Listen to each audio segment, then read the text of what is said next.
Hello, welcome back to my channel. So today is the 21st of December and this video is due to come out on the 24th of December. So today's a special day at home because my mum and dad are coming to visit us. They live a couple of hours away and they're coming to have a little mini Christmas, a pre-Christmas meal with me and my family. And I will be cooking a whole food plant-based meal, a kind of festive meal. And I was going to take you along for the ride and show you what we ate. So I've kind of filmed bits and bobs and I've shown you exactly what we did. We had a roast dinner, a festive roast, and I made a stuffed butternut squash, which I've never made before. I was inspired by another YouTuber when I was having a think about what I wanted to make. I've made lots of different vegan things throughout the years and over the different Christmases, and this year I wanted to make something completely new to me, and so I found this recipe. Me and my son found it actually, and it's a stuffed butternut squash, a whole squash sliced in half, roasted, and then stuffed with this really delicious festive stuffing, and then you kind of build it back together again, roast it another hour or so, have that with all the trimmings and the lovely gravy, and it was absolutely delicious. So I really recommend this to anybody. I will link the recipe down below to show you how I made the squash. It's actually very, very simple, nothing complicated, no like lots of different steps. It was a case of squash, cut it in half, start the roasting, and while it's roasting for the first time, you're making that stuffing, which really is a case of chopping and putting the ingredients together, and then you stuff the squash and then you just roast it again for a second time to bring all those flavours together, make sure everything's really cooked through. It was really, really simple and really delicious. Everybody enjoyed it and we had a really nice meal. So last week you saw my results, my 1 month results of being on the Starch Solution. I've been vegan for many, many years, and just recently in the last month to 6 weeks I've been kind of following the Starch Solution whole food plant-based lifestyle, and I've kept this meal pretty compliant. Well, it is completely compliant with the Starch Solution, so anybody could have this if you want to have a festive whole food plant-based Starch Solution compliant meal. This is the one to go for. Of course, there are lots of different ways you can make your festive roast, and I just wanted to let you know as well my thoughts on the holidays and the festive season, because there are lots of different ways that people approach this. Some people just completely let go at Christmas and have all the foods that they maybe traditionally had, and some people are going to stay 100% on their whole food plant-based Starch Solution diet. And for me personally, I'm kind of in the middle. So for this kind of week between Christmas and New Year, I will definitely have a couple of glasses of champagne, some fizz, and I will probably have a couple of glasses of wine over the week as well. And regarding sort of sweet treats and things, I will have a couple of mince pies, vegan ones of course. We haven't really gone to town. Last year we made lots of vegan desserts. I think we made 7, me and my family. This is before I was on the Starch Solution. And we really went to town at Christmas and we just made so many, way too many delicious cakes and treats and bakes and all sorts of stuff. It was great, it was lovely, but we're not doing that this year, and we are actually seeing more friends and family this year due to restrictions and so on, but we're actually probably having more whole food plant-based diet this year, which I'm really, really pleased about. But in terms of actually how much I'm going to stick to it, like I said, I will definitely have a few drinks here and there. I don't generally drink at all. I kind of gave up drinking about 18 months ago for health reasons really. But yeah, over Christmas I'll have a couple of glasses because I do still enjoy alcohol. And like I said, just a couple of little sweet treats here and there. I'm not going to be completely strict on myself and say no to absolutely everything, because for me Christmas is just a nice time to relax, but I'm not going to go overboard. I'm trying very hard to not have that all or nothing mentality, that black or white mentality, because I know that that's been me in the past, and it's almost like I'm being 100% perfect, or if I'm not, then I just kind of will have all sorts of things that my body really doesn't need and certainly doesn't enjoy. So I'm keeping it really sensible this year, and perhaps I won't lose any weight over the Christmas period, and I am totally and utterly fine with that. As long as I don't gain lots and lots of weight, which I know I won't, I am truly happy with that. So let's get into the video. Please like, comment and subscribe. It really helps the channel. I think this is my 20th video.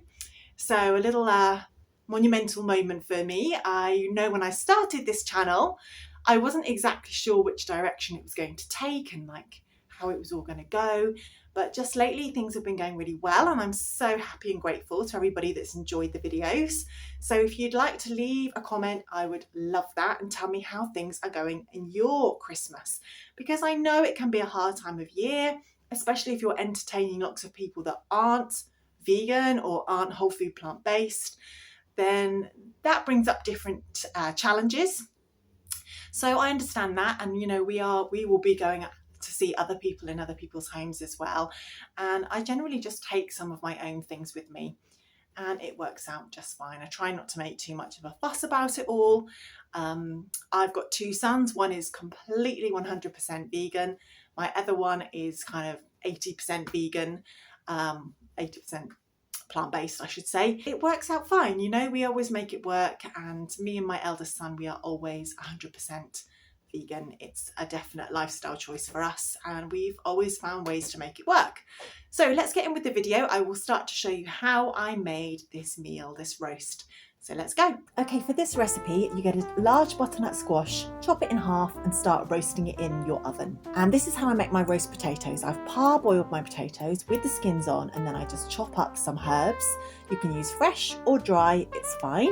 So here you can see these are parboiled straight into a baking tray or a baking oven-proof dish. Add salt and pepper and add the herbs. So I've used sage and thyme and dried rosemary on this occasion. It doesn't really matter which herbs you want to use, just whichever flavours you like. Fresh or dry is fine. It depends for me on what I can get my hands on at the time, and they didn't have any thyme or rosemary.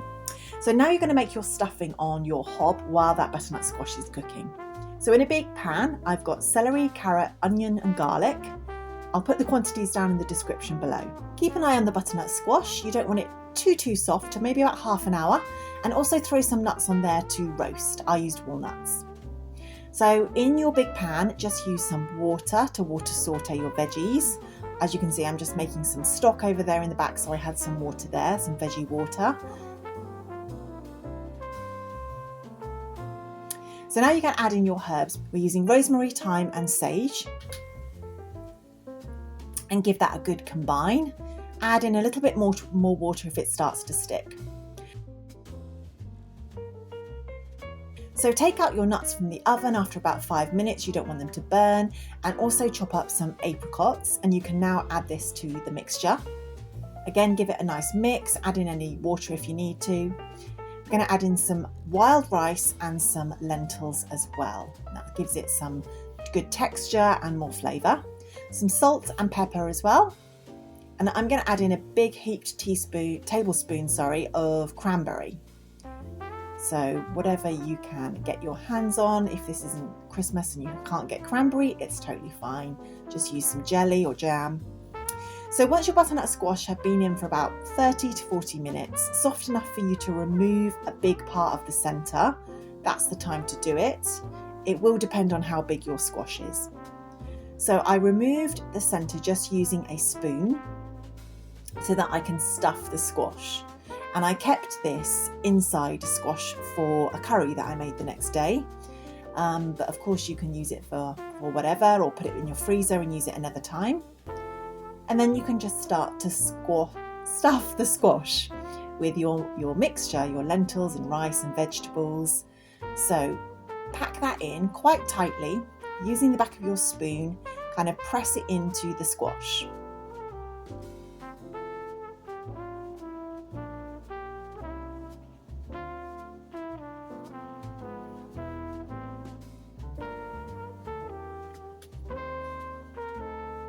Okay, and now you just want to flip one half onto the other.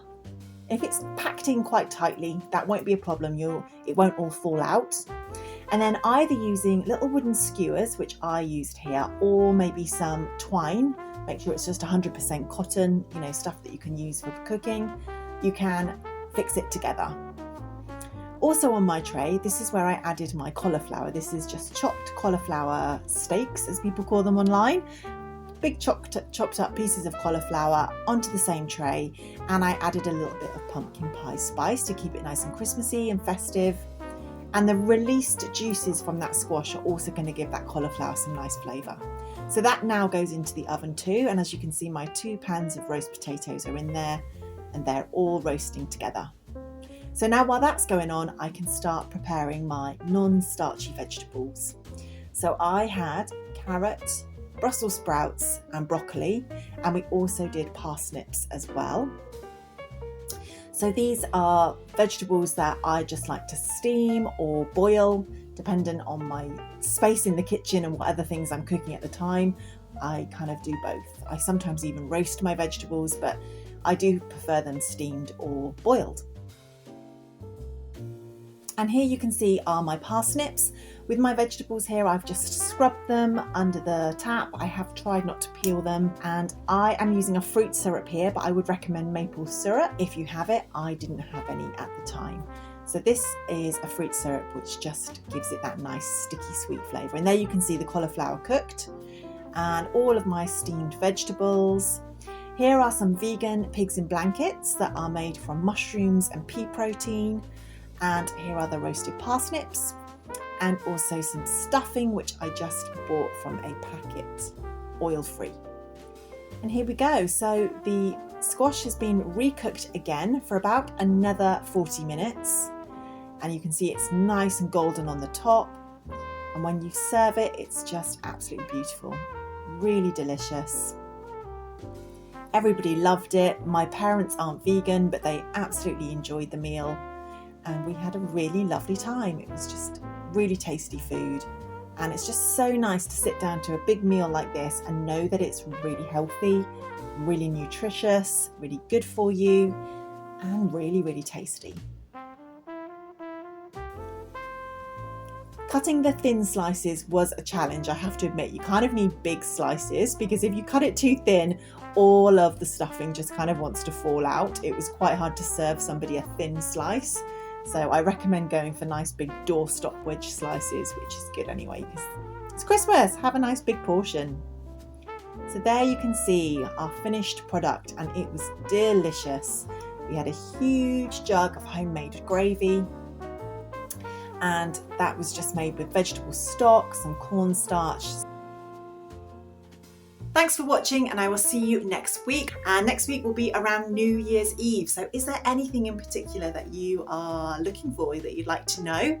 I was thinking about making a video on how I make my vegan gravy because it is absolutely delicious and it does take a couple of hours to make it. But again, it's not because it's complicated, it just needs that time to kind of bring all of those flavours together. So I could make a video on that. I was thinking that might be quite fun because gravy it's got to be good.